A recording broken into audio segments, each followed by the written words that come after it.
ხელღამი მარტვილში დავბინავდით მესტიიდან ჩამოსულები და ისე როგორ წავიდოდით აქედან მარტვილის კანიონი არ გვენახა.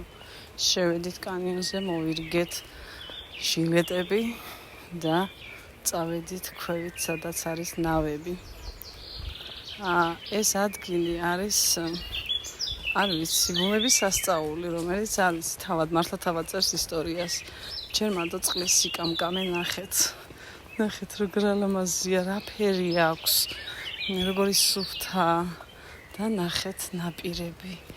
ნახეთ ქვების წყობა, ეს ლამაზი სუროები და მდორეა, თითქოს არ მიედინება. ეგზურობას ნავის პატრონესთან ერთად გვიწევს ლუკა, რომელიც გამოჩნდება ვიდეოში.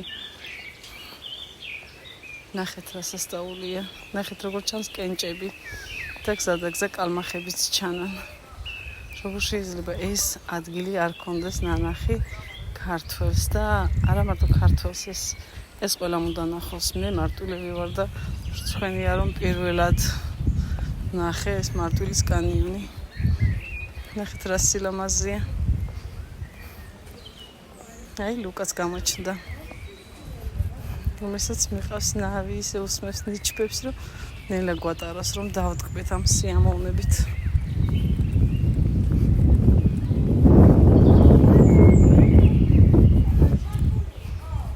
შეხედეთ რა სილამაზეა.